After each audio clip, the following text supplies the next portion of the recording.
I made a mistake, a big mistake, continuing to defend Joe Manchin after all of you told me what a fool I was being. I said, what about the Biden judges he voted for? That counts. And he's with us on healthcare and he wants to reduce drug prices. It's just that he represents a coal state. We have to understand. No, I've been a sucker. Where West Virginia Senator Joe Manchin has announced that he's not running for re-election next year, it is a setback for Democrats' hopes of maintaining control of the Senate in 2024. Could also impact the presidential race. Set aside that he drives past the homes of the over 200,000 poverty-bound West Virginians in a silver Maserati. Ignore the fact that he lives aboard a cushy houseboat. Because I'm fucking rich and you're fucking poor. Did you hear me? I'll say it again. You're fucking poor. Here it comes. Joe Manchin is the founder of a company called EnerSystems, and EnerSystems gathers up coal waste. They pull it out of mud and slate, and it's commonly referred to as gob, and it's usually cast aside by mining companies, but it can also be used to generate electricity. Now, gob is far less efficient than regular coal, and about twice as much of it is needed to generate the same amount of electricity. You can think of gob as the 2 or 3 tea bags you already used and threw them away, but you're out of tea bags, so you just go through, I can get one more use out of them. That's gob.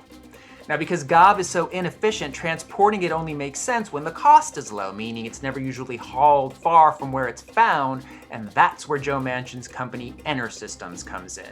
His company is responsible for selling and trucking the gob for profit to a nearby power plant in Granttown, West Virginia, one of only a handful left in the US that still burns gob to generate power. Joe Manchin has earned over $5 million from EnerSystems and the gob.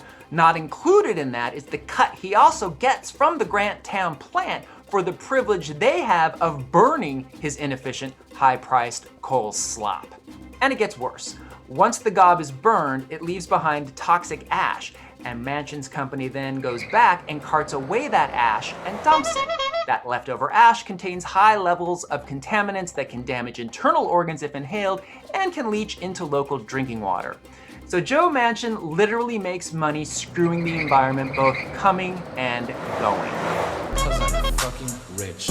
Fucking rich. While President Biden takes the hits at the national level for failing on his climate agenda, and yes, he has failed on his climate agenda, Manchin claims he's only thinking of the little guy when refusing to sign on to any version of legislation that Schumer has brought him. But what should worry us the most are the number of young voters and climate activists in this country, because they are wrongly focusing all of their wrath at Joe Biden. They apparently have no awareness of the crippling effect that Manchin and Manchin alone is having on the entire agenda of the party, including everything that they want.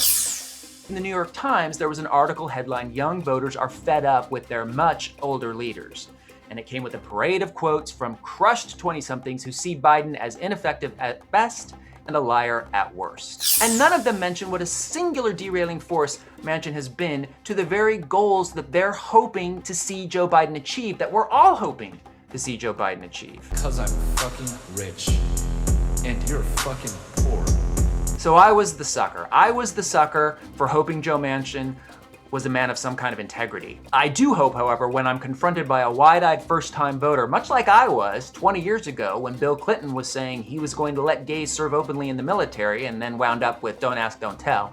But I'm hoping if I come across one of those voters that I have the patience and the dignity to honor their frustration, which is valid, but at the same time, talk them through what we need to make their climate dreams a reality. And what that is more Democrats in the Senate and the House. And that means they have got to show up to vote for their needs as well as everybody else's.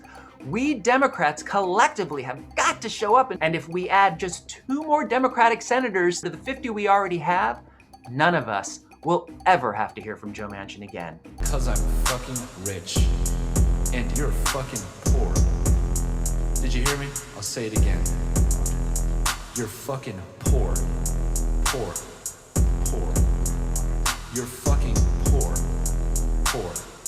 Poor.